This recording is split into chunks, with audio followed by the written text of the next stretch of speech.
Student solution classes के SSC section के अंदर, जिसमें हम 4th चैप्टर कर रहे थे, याद करना 4th चैप्टर कर रहे थे इम्यूनिटी एंड ब्लड ग्रुप, मानव रक्त समूह और प्रतिरक्षा तंत्र। ठीक है, तो इसके अंदर हमने देखो लास्ट लेक्चर के अंदर ब्लड ग्रुप पढ़ लिया था, और हमने जो ब्लड ग्रुप है वो निश्चित रूप से मतलब कि एबीओ ब्लड ग्रुप और आरएच एक साथ पढ़ लिया था। ठीक है, ब्लड ग्रुप कौन कौन से थे फटाफट से बता देते हैं कि हमने जो ब्लड ग्रुप है वो पढ़ लिया था एबीओ और पढ़ लिया था आरएच। एबीओ मतलब मनुष्य के अंदर ए होता है, बी होता है, एबी होता है और ओ होता है, कौन किसको दे सकता है, कौन किससे ले सकता है, सारा लेन देन कर लिया हमने। आरएच क्या था कि मका का रिसेस नामक बंदर था, उसमें से निकलता है, अगर ये होता है तो वो पॉजिटिव हो जाएगा, नहीं है तो नेगेटिव। तो इस प्रकार से ब्लड ग्रुप 4 ना होकर क्या होता है 8 हो जाता है। यहां तक हमने पढ़ लिया था। अब आरएच के ऊपर थोड़ी सी और चर्चा कर लेते हैं कि आरएच फैक्टर भाई साहब है तो ये क्या है, कहां से है, इतनी जगह में लेंगे। ठीक है, तो आरएच फैक्टर या आरएच कारक भी बोल सकते हैं उसको, हिंदी में तो आरएच रहेगा भाई। तो आरएच कारक क्या है, आरएच समूह क्या है, तो जैसा कि हमने बताया था कि साइंटिस्ट कौन था, एक तो ये था कार्ल लैंडस्टीनर, तो कार्ल लैंडस्टीनर और एक और साथ में था विगर। ठीक है, तो कार्ल लैंडस्टीनर और विगर ने एक रिसर्च की, मतलब कि अलग अलग जानवरों पर रिसर्च चलती रहती है। तो एक बंदर था, बंदर का नाम क्या था, मक्का का रिसस। तो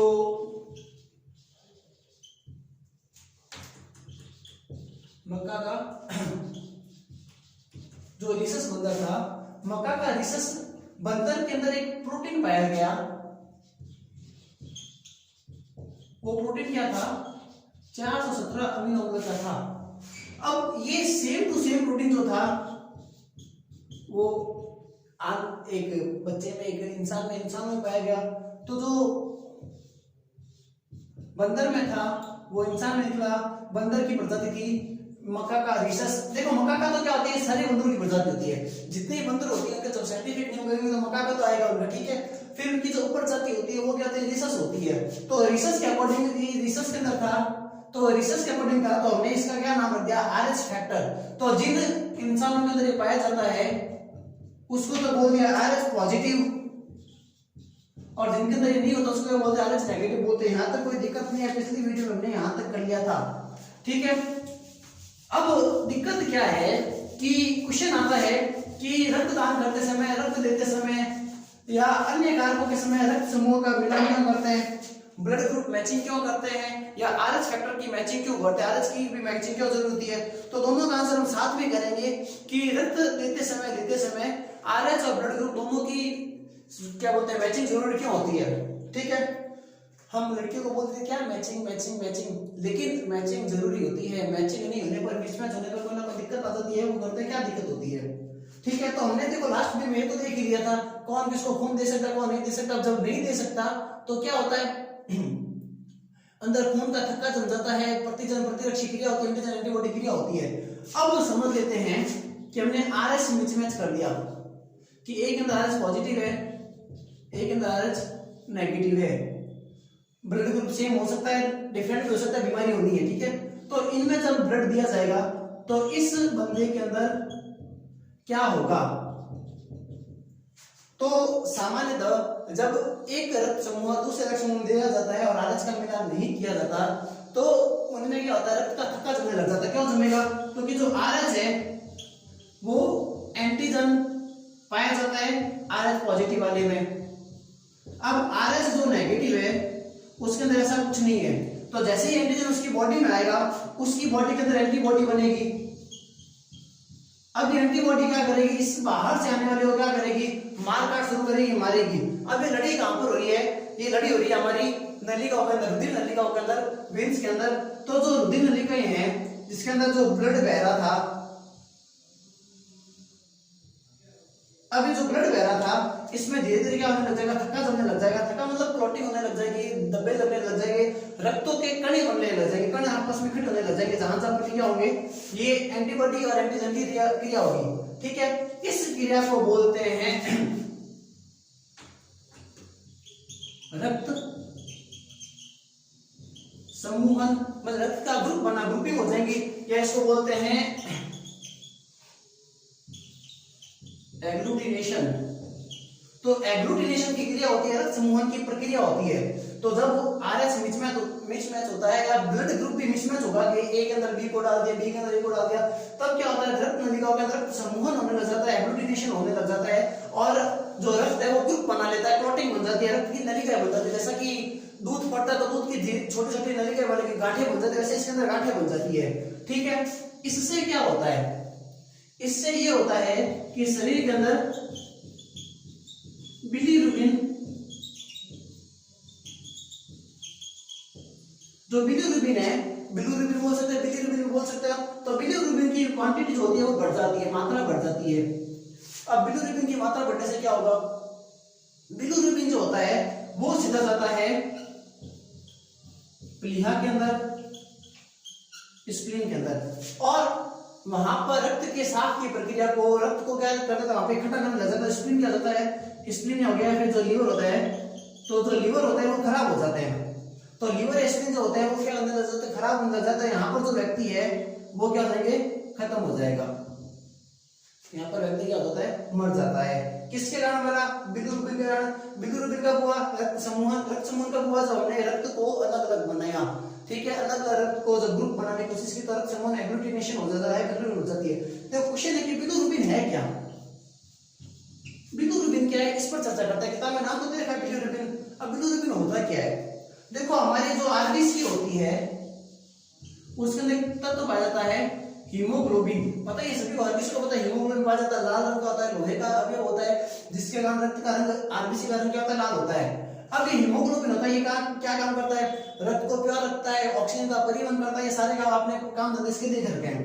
अब हीमोग्लोबिन जब खत्म होगा तो हीमोग्लोबिन जैसे जैसे खत्म होगा वैसे वैसे बिलीरुबिन बढ़ेगा। आप ऐसा समझ लीजिए, हीमोग्लोबिन का अपोजिट है, एंटोनिम है कौन, बिलीरुबिन। हीमोग्लोबिन है, बिलीरुबिन नहीं होगा, बिलीरुबिन है, हीमोग्लोबिन नहीं रहेगा। तो आरबीसी के अंदर अब यहाँ पे हो क्या रहा था, रक्त के समूहन हो रहा था, रक्त का थक्का चल रहा था, रक्त फट रहा था, तो रक्त के अंदर सबसे पहले हीमोग्लोबिन खत्म होगा। क्यों होगा, कि आरबीसी खत्म होती है। अरे भैया आपने एक बात याद करी क्या, कि ये जो प्रतिजन है, एंटीजन वो कहां पर पाए जाते हैं, आरबीसी के ऊपर पाए जाते हैं। लड़ाई कहां पर होगी, आरबीसी के ऊपर, मरेगा कौन, एंटीजन आरबीसी के ऊपर मरे, आरबीसी खत्म होगी, आरबीसी खत्म होते हीमोग्लोबिन का काम खत्म हो तो वहीं पर ही खाली। तो हीमोग्लोबिन के खत्म होते ही कौन बन गया, बिलीरुबिन बन जाएगा। और बिलीरुबिन क्या जाता है, स्प्लीन के अंदर जाता है, लीवर में जाता है, स्प्लीन और लीवर को क्या कर देता है, डैमेज कर देता है, और भाई साहब क्या करते हैं, खत्म हो जाते हैं। ठीक है, तो स्प्लीन या लीवर के अंदर जाने से व्यक्ति की मृत्यु हो जाती है। इस कारण क्या होता है कि रक्त समूह का मिलान करना जरूरी होता है। अब स्प्लीन की बात करें तो स्प्लीन जो होता है इसको ना आरबीसी का कब्रिस्तान भी बोलते हैं। कब्रिस्तान मतलब ग्रेवयार्ड बोलते हैं, आरबीसी का क्यों बोलते हैं, क्योंकि पूरे शरीर के अंदर आरबीसी जहां पर भी खत्म होगी, रिपेयर होने के लिए यहाँ पर आएगी, सारी इकट्ठी होती रहती है, कुछ रिपेयर हो जाती है, कुछ नहीं बन जाती, बाकी यहीं पर दफन कर दी जाती है, खत्म कर दी जाती है। ये तो भी कुछ एक्स्ट्रा बातें। अब आगे अगर बात करें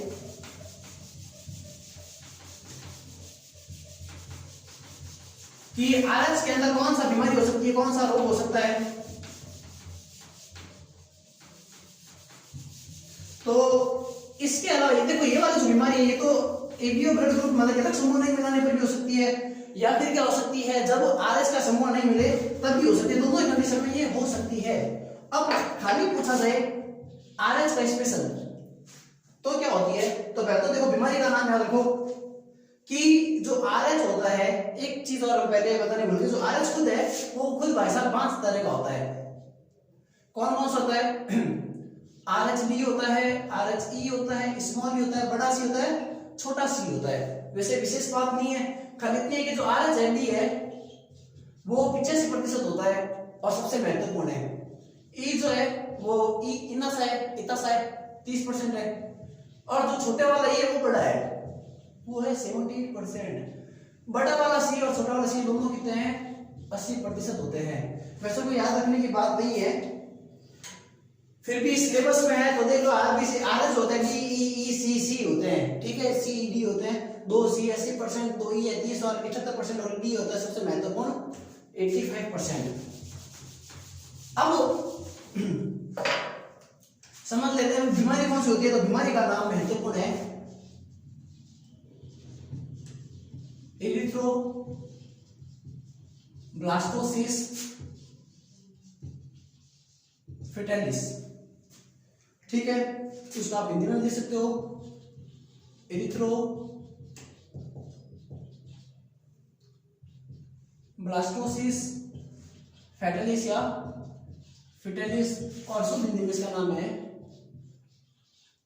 गर्भ रक्ताणु कोरकता, कुछ भी लिख दो, गर्भ रक्ताणु कोरकता। Erythroblastosis fetalis. इरिथ्रो मतलब होता है इरिथ्रो, नाम से गर्भ, इरिथ्रो मतलब इरिथ्रोसाइट, इरिथ्रोसाइट आरबीसी का दूसरा नाम है। फिर ब्लास्टो मतलब ब्लास्ट हो जाना। सिस किसी में किसी साता में कुछ ना कुछ कमी हो रही है, किसकी कमी हो रही है, जो आगे आगे कौन है, आरबीसी, मतलब आरबीसी की कमी हो रही है। फेटालिस, फेटालिस बोलते हैं फीटस से आया है। फीटस मतलब जो गर्भ बनता है, माता का जो गर्भ बनता है, बच्चा जो पैदा होने वाला था उसको बोलते हैं फीटस, तो फेटालिस वहां से है। तो नाम से इरिथ्रो मतलब आरबीसी, ब्लास्टोसिस का मतलब एंड खत्म होना, इसका मतलब क्या होता है कमी माइनस, और इसका मतलब क्या होता है जब पेट के अंदर बच्चा होगा, जो भी है। अब गर्भ रक्ताणु कोरकता हिंदी के अंदर देखें तो गर्भ मतलब तो पता चल रहा है, गर्भ होता है, भ्रूण होता है, जिसके अंदर बच्चा होता है। रक्ताणु, रक्ताणु रक्त का अणु, रक्त का कौन सा अणु, रक्त का अणु है इस बार आरबीसी। और कोरकता, कोरकता का मतलब होता है उसके कोरक बन जाना, मतलब उसके गांठे बन जाने, उसके खत्म हो जाना। तो किसी का नाम समझ सकते हैं होता क्या है, काफी सिंपल सा है कि ये बीमारी आरएस मिसमैच पर होता है। एक व्यक्ति है पुरुष जिसका आरएस है पॉजिटिव, महिला है आरएच नेगेटिव, इनका विवाह संपन्न हुआ, ठीक है, सारा विवाह संपन्न हुआ, कुंडली और मिलेगी नहीं, कुंडली नहीं मिलेगी, बाद में बताएंगे क्यों नहीं मिलेगी। तो आरएच वाला सारा काम हो गया, आरएच पॉजिटिव आरएच नेगेटिव हो गया। इनके फर्स्ट टाइम जब बच्चा होने लगा तो महिला है, इसके पेट में बेबी हुआ, ठीक है। अब महिला के बच्चा होने लगा, अब इसमें क्या होगा, महिला का जो पूरा बॉडी है, महिला की पूरी बॉडी क्या है, आरएच नेगेटिव है। अब जो बच्चा होगा, बच्चा पॉजिटिव भी हो सकता है नेगेटिव भी हो सकता है, क्योंकि कंडीशन 50-50% रहती है, महिला की 50% रोल होता है, फादर का भी। अब हम समझ लेते हैं कि जो बच्चा है वो पॉजिटिव आ गया, कौन है अंदर पॉजिटिव। तो देखो दो ग्रुप बना देते हैं हम एक बार इसको एक्सप्लेन करने के लिए, कि जो महिला है वो तो पूरी क्या है, आरएच नेगेटिव है सारा कुछ। अब उसके अंदर जो बच्चा बना है वो खाली बच्चा वाला पार्ट क्या है, आरएच पॉजिटिव है। तो इस कंडीशन में क्या होगा, इस कंडीशन में ये होगा कि अंदर वाला खून और बाहर वाला जो खून है वो एक नली से जुड़ा रहता है, जिसे बोलते हैं प्लेसेंटा। तो इससे क्या होगा कि अंदर वाला आरएच पॉजिटिव और आरएच नेगेटिव जैसे बाहर जाएगा, यहाँ पर क्या बनने लग जाएंगे, कुछ एंटीबॉडी बनने लग जाएगी। एंटीबॉडी बनेगी क्योंकि इसका खुद का है ही नहीं, एंटीबॉडी बनेगी, लेकिन ये छोटी सी जगह है तो एंटीबॉडी थोड़ी थोड़ी बनती रहती है। तो यहाँ पर ये तो बच्चा पैदा हो गया, छोटा सा बच्चा पैदा हो गया, अच्छा सा बच्चा पैदा हो गया, ठीक है, फर्स्ट बेबी। अब डॉक्टरों ने गौर नहीं किया कि ऐसा हुआ है। अब सेकेंड टाइम में क्या होगा, सेकेंड टाइम वापस बच्चा हुआ इस बार, अब इसकी सेकेंड स्टेज है, ठीक है, दूसरा बच्चा हो रहा है, बच्चे दो ही बच्चे, इसने जल्दी से कर लिए, ये हुआ दूसरा बच्चा। अब ये जो दूसरा बच्चा हुआ है इसमें ट्रेजेडी हो गई कि पहले वाले बच्चे का यहाँ पर एंटीबॉडी बनी हुई है। अब जो दूसरा बच्चा है भाई साहब वो आरएच नेगेटिव आ गया इस बार, पहले तो आरएच पॉजिटिव था, इस बार क्या आ गया, आरएच नेगेटिव आ गया। अब दिक्कत क्या हो गई, जो प्लेसेंटा है जो इसके अंदर नली जुड़ी हुई है उसके तरह ये वाला रक्त अंदर जाएगा। अब जैसे ये रक्त अंदर गया, अब अंदर चला गया आरएच पॉजिटिव, अंदर चला गया आरएच पॉजिटिव, अंदर पहले कौन था, आरएच नेगेटिव। अब अंदर इसका एंटीबॉडी बनेगी, अंदर बनेगी एंटीबॉडी, और जैसे एंटीबॉडी अंदर बनेगी बच्चा वैसा क्या हो जाएगा, इसको सहन नहीं कर पाएगा, बच्चा क्या हो जाएगा, खत्म हो जाएगा, बच्चा पैदा नहीं होगा। मतलब कि इरिथ्रोब्लास्टोसिस फेटालिस के अंदर गर्भ रक्ताणु कोरकता कहते हैं, पहला बच्चा तो सही से पैदा हो गया, लेकिन दूसरा बच्चा क्या हुआ, मरा हुआ पैदा होता है। बाई चांस ये पैदा हो गया तो इसको कोई ऐसी बीमारी होगी जिसके कारण एक दो महीनों के अंदर क्या हो जाएगा, खत्म हो जाएगा। जैसे बोलते हैं कि बच्चा या बच्चा दोनों में से एक बचेंगे तो वो वाली कंडीशन होगी। तो एकता कपूर करवा दिया ना कि बच्चा बचेगा या उसकी मम्मी बचेगी, तो वैसी कंडीशन हो गई।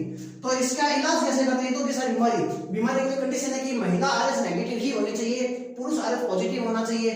पहले बच्चे को कुछ नहीं होगा, दूसरे बच्चे की ऐसी तैसी हो जाएगी, ठीक है। इसके बाद देखो आगे आती है कि इसका इलाज कैसे करते हैं। तो देखो एक एंटीबॉडी थी जो प्लेसेंटा को पार कर सकती थी, वो कौन सी थी? आरएचडी। तो बाहर से अंदर कौन जा रहा है? आरएचडी तो जा रहा है, अंदर कौन पैदा हो रहा है? आरएचडी तो पैदा हो रहा है, तो आरएचडी ही है। तो जब डी है, डी आ जा रहा है, डी खत्म हो रहा है, डी कर रहा है, सारा काम डी की है, तो इसका एंटी बना दो। तो इसलिए इस बीमारी के लिए क्या आता है? एंटी आरएचडी या आईजी, जो आईजीजी बनाते हैं। आईजीजी कौन सा था? आईजीजी वही था जो प्लेसेंटा को पार कर सकता है। डी तो सबसे ज्यादा यार महत्वपूर्ण था, वो था, ठीक है। तो आईजीजी है, वो प्लेसेंटा को पार कर सकता है, कहीं पर भी आ सकता है। तो ये जब हो गया तो ये अंदर जा रहा था, तो यहाँ पर आईजीजी का टीका दिया जाता है, एंटी-आरएचडी का टीका दिया जाता है। इसको बोलते हैं रोहगम प्रतिरक्षी, इसको रोहगम प्रतिरक्षी कहते हैं। तो इरिथ्रोब्लास्टोसिस फर्टिलिस के इलाज के लिए क्या करते हैं? रोहगम प्रतिरक्षी एंटी-आरएचडी देते हैं। अब सेम हुए प्रक्रिया के अंदर मरता क्यों है? क्योंकि अंदर क्या रक्त समूहन होता है, रक्त समूहन में एग्लूटिनेशन होता है, या रक्त के अंदर जो बिलिरुबिन बढ़ती है, बिलिरुबिन के बढ़ने से रक्त के अणु जो है आरबीसी की कमी हो जाती है, जिसको क्या बोलते हैं? हीमोलाइसिस बोलते हैं। क्या बोलते हैं? हीमोलाइसिस। किसी की वजह से ज्यादा मतलब कमी हो रही है, इसकी हीमोग्लोबिन की कमी बोल तो बिलिरुबिन बोल तो बात एक ही है, ठीक है। अगर आरएच पॉजिटिव महिला होता तो ये बीमारी नहीं होती। तो ये हो गई हमारे आरएच नेगेटिव। और देखो अब अगर हम साइंस को अपने एशियन नॉलेज से जोड़ा जाए, इंडियन फिलोसॉफी से जोड़ा जाए, तो हम हमारे रिलीजन के अंदर क्या करते हैं? कुंडली मिलान करते हैं। वैसे तो बड़ा फर्जी काम है कुंडली मिलान वाला, ऐसा लोग मानते हैं, बट अगर हम गौर करें तो कुंडली मिलान के अंदर कुछ 36 गुण होते हैं। वास्तव में तो 7-8 गुण ही होते हैं, 36 गुण के सोर्स होते हैं। तो उनमें देखो एक गुण आता है जिसका लिखा है नाड़ी दोष, ठीक है, सुना होगा। जिसको थोड़ा बहुत नॉलेज है वो सुन सकता है, वरना इंटरेस्ट है तो वो आगे सुन सकता है। क्या नाम आता है? नाड़ी दोष। ये रोग मतलब ये जो दोष होता है, अगर किसी के मैच नहीं करता है तो उनके कभी बच्चा नहीं होता है, या फिर क्या होता है बच्चे लेट होते हैं, नहीं होते हैं, फिर बीमार होता है, दिक्कत आता है। नाड़ी दोष जो डिपेंड करती है वो किस पर डिपेंड करती है? बच्चों के ऊपर। और जब अगर हम देखें तो नाड़ी दोष वाला है वो आरएस फैक्टर से ही रिलेटेड है, क्या कि आरएस फैक्टर में भी यही बीमारी होती है, ठीक है। तो हमने बस इसको जोड़ लिया, यहाँ पर हमारा टॉपिक हो गया आरएच वाला। इस लेसन का ये टॉपिक भी पूरा हो गया, ब्लड ग्रुप और आरएच फैक्टर। अब हमें देखो क्या करना है, अब हमें करना है आगे रक्तदान, मतलब कि ब्लड ट्रांसफ्यूजन वाला कैसे रक्त देते हैं, कैसे रक्त लेते हैं, वो सर हम करेंगे अपनी अगले लेक्चर के अंदर। यहाँ तक देखने के लिए आप सभी का धन्यवाद।